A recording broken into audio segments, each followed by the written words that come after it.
Right breaking news చూస్తున్నాం. Telangana CM Revanth Reddy విదేశీ పర్యటన రేపటితో ముగియనుంది.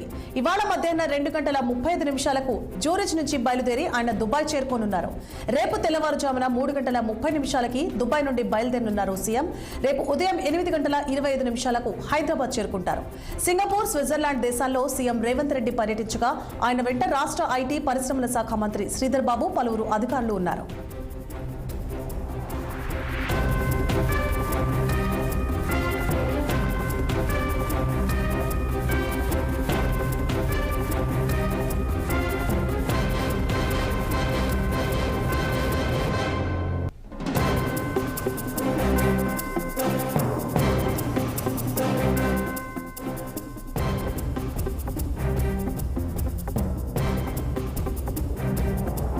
ఇక విదేశాల్లో 10 రోజుల పాటు పర్యటించిన రేవంత్ రెడ్డి దావోస్ ఒక్కరోజు పర్యటనలోనే తెలంగాణకు రికార్డు స్థాయి పెట్టుబడులు తీసుకొచ్చారు. వివిధ కంపెనీలతో 56,300 కోట్ల పెట్టుబడులను తెలంగాణ సాధించింది.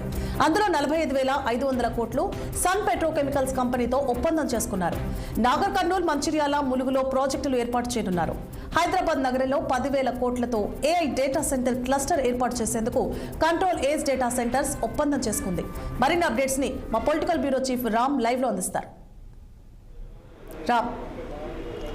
గుడ్ మార్నింగ్ సువర్ణ.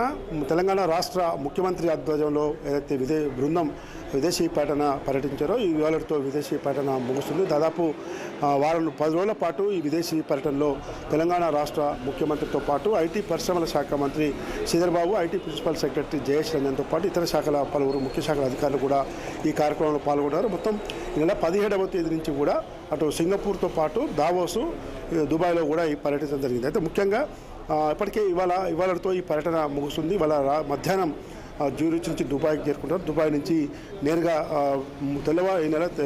ఈ రాత్రి తెల్లవారుజామున 3 గంటల సమయంలో దుబాయ్ నుంచి హైదరాబాద్ చేరుకుంటారు. మొత్తం మీద రేపు ఉదయం 9 గంటలకు హైదరాబాద్లో ఉంటారు. మొత్తం కూడా ఈ నెల 17వ తేదీ నుంచి ఈ రోజు వరకు జరిగిన దావోసు పర్యటనలో అనేక ఒప్పందాలు, అనేక పలు రకాల పరిశ్రమల ఏర్పాటుకు అనేక ఒప్పందాలు కూడా చేసుకోవడం జరిగింది. ముఖ్యంగా ఒక్క రోజులోనే నిన్న దావోస్లో ఒక రోజులో తెలంగాణకు రికార్డు స్థాయి పెట్టుబడులతో ఒప్పందాలు చేసుకున్నారు. ముఖ్యంగా 56,300 కోట్ల ఒప్పందాలు చేసుకున్నట్టు సీఎంఓ కార్యాలయ వర్గాలు చెప్పాయి. అదేవిధంగా 45,000 కోట్ల మేర సన్ పెట్రోకెమికల్స్తో ఒప్పందం చేసుకున్నారు. మొత్తం కూడా నాగర్ కర్నూలు, మంచిర్యాలలో, ములుగులో ఈ ప్రాజెక్టు పెట్టేందుకు కూడా ప్రభుత్వం అంగీకరించింది. అయితే నగరంలో 10,000 కోట్లతో ఏఐ డేటా సెంటర్ క్లస్టర్ ఏర్పాటుకు కూడా control yes data centres ready అనే కంపెనీతో కూడా ఈరోజు చేసుకోవడం జరిగింది. 800 కోట్లతో JNUWS యూనిట్తో హైటెక్ సిటీలో ఏర్పాటు చేసేందుకు 3,02,000 చదరపు గదాల అడుగుల్లో HCL కొత్త క్యాంపస్, 5,000 ఉద్యోగాలు. ఈ విధంగా పలు పారిశ్రామికవేత్తలతో, కంపెనీలతో అనేక సమాలోచనలు జరిపిన తెలంగాణ ప్రభుత్వం ఈ గతంలో ఏదైతే ముఖ్యమంత్రి రేవంత్ రెడ్డి బాధ్యతలు చేపట్టాక ఇప్పుడు మొదట్లో గత సంవత్సరం యూరోప్ కంట్రీస్తో పాటు ఇక్కడ దావోస్ కూడా పర్యటించడం జరిగింది.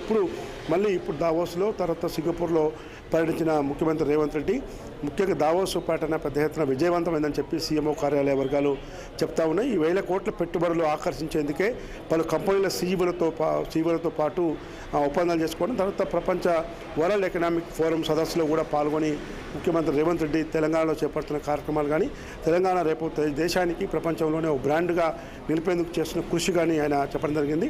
ఇదంతా కూడా పెద్ద ఎత్తున విజయవంతమైందని చెప్పి కాంగ్రెస్ ప్రభుత్వం భావిస్తుంది. రామ్, అయితే కార్యాచరణ దాల్చే క్రమంలో ఎవరితో అయితే ఒప్పందాలు చేసుకున్నారో ఆ సంస్థలు భారతదేశానికి అంటే తెలంగాణకి వచ్చి ఎప్పుడు చెక్ చేసుకునే అవకాశాలు ఉంటాయి? కార్యాచరణ దాల్చడానికి ఎంత సమయం పట్టే అవకాశాలు ఉంటాయి?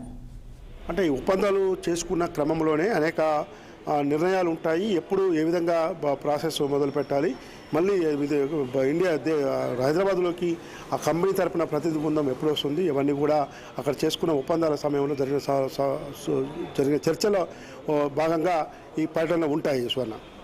Right, thank you for the updates Ram.